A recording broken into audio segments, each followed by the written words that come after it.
खूनी कुआं। सीमा गर्मियों की छुट्टियों में अपनी नानी के गांव आई थी।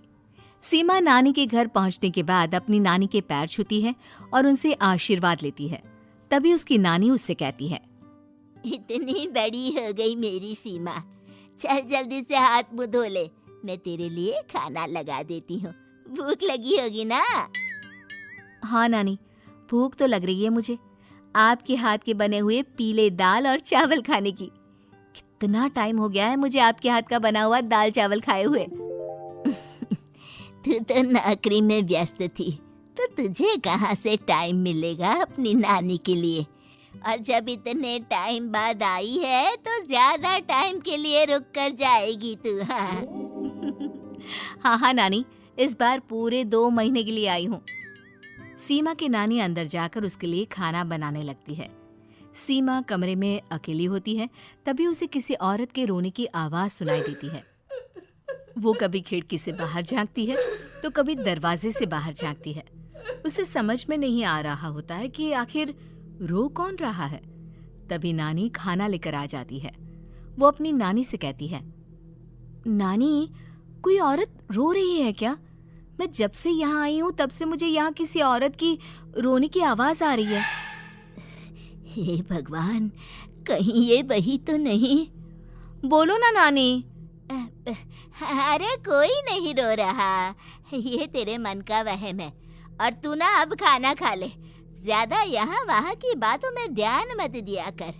जल्दी से खाना खा और फिर मेरे साथ आ जा मेरे कमरे में, दोनों बैठकर खूब सारी बातें करेंगे।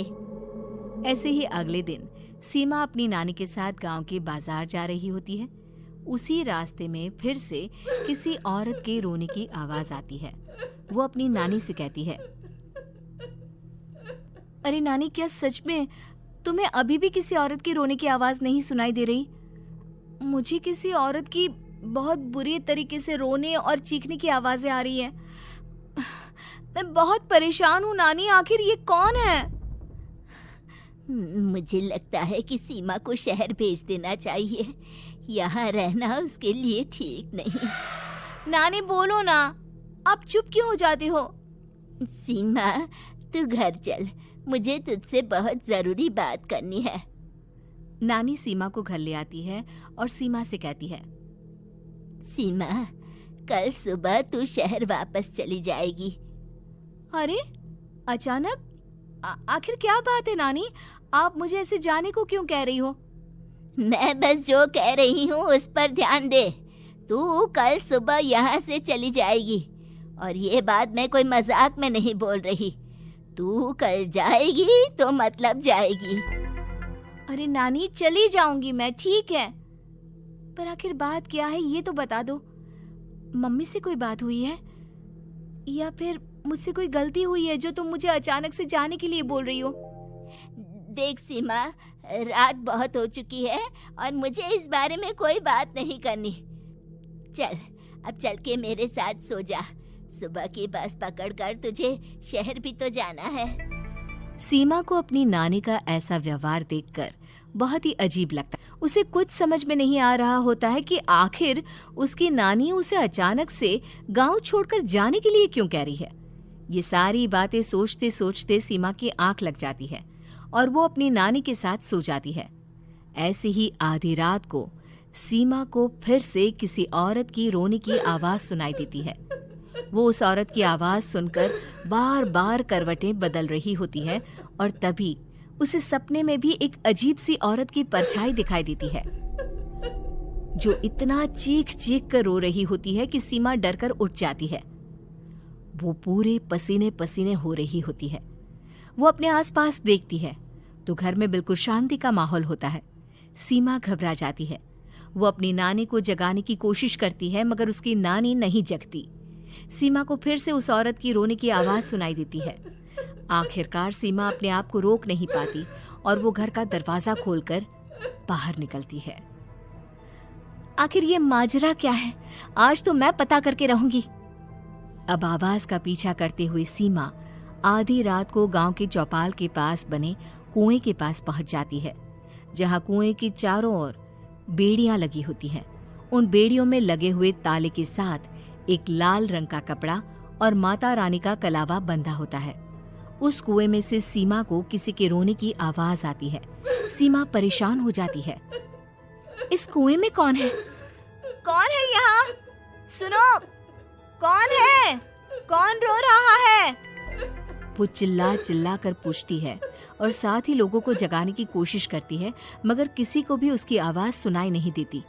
अब सीमा खुद उस कुएं के पास की बेड़ियों और तालों को खोलने की कोशिश करती है और किसी तरह कुछ देर की मशक्कत के बाद सीमा उसको खोल भी देती है।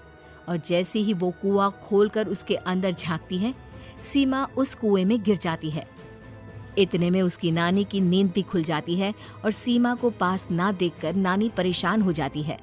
नानी घबराकर पूरे घर में उसे ढूंढने की कोशिश करती है, जिसके बाद उसकी नानी और सभी लोग उस खूनी कुएं के पास जाते हैं और सीमा की नानी कुएं के पास खड़ी होती है। सभी गांव वालों और सीमा की नानी को सीमा के चिल्लाने की आवाज आती है। बचाओ, कोई मुझे बचाओ। मेरी बच्ची, हम आ गए, हम तुझे बचा लेंगे। नानी, मुझे यहाँ बहुत डर लग रहा है। यहाँ इंसान की कटी हुई मुंडिया, हाथ, पैर और कंकाल है और खून भी है। नानी, मुझे डर लग रहा है। आप सब मेरी मदद कीजिए, नहीं तो ये खूनी कुआं मेरी बच्ची को भी खा जाएगा। अरे मुझे तो ये समझ में नहीं आ रहा कि आखिर इस खूनी कुएं को खोला किसने। सालों पहले इसको इतनी मुश्किलों के बाद तांत्रिक बाबा ने बंद किया था। अरे पूरा गांव खूनी कुएं के बारे में अच्छे से जानता है, तो कोई भी जानबूझकर तो ऐसा करेगा नहीं। मतलब किसी ने अनजाने में इसे खोल दिया है भैया। सीमा को इस बारे में मालूम नहीं था और जब से वो यहाँ आई थी तभी से उसे किसी औरत के रोने की आवाजें भी सुनाई दे रही थी। कहीं सीमा ने ही तो उसे नहीं खोला। अगर ऐसा है तो फिर सीमा का बचना बहुत मुश्किल है। वहीं कुएं के अंदर सीमा रोते हुए बैठी होती है कि उसे आवाज सुनाई देती है जो कुएं के बाहर खड़े गांव वालों में से किसी को सुनाई नहीं देता। आज सालों के बाद मुझे ताजा खून मिलेगा। तेरा खून पीकर आज मैं अपनी प्यास बुझाऊंगा।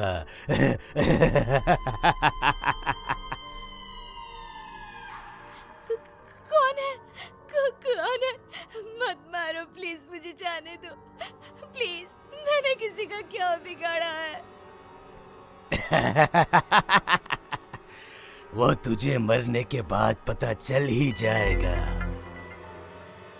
जितने में गांव वाले और सीमा की नानी कुछ सोच पाते, उतने में उन्हें सीमा के चिल्लाने की आवाज आती है और अगले ही पल सब शांत हो जाता है। क्या हुआ? सीमा, मेरी बेटी। माफ करना बहन, लेकिन अब सीमा वापस नहीं आएगी। हमें एक बार फिर से कुएं को बंद करना होगा। गांव वाले तभी तांत्रिक को बुला कर लाते हैं। एक बार फिर अपनी शक्ति से तांत्रिक बाबा उस कुएं को हमेशा हमेशा के लिए बंद कर देते हैं और वहां एक बोर्ड लगा दिया जाता है कि यहाँ आना मना है।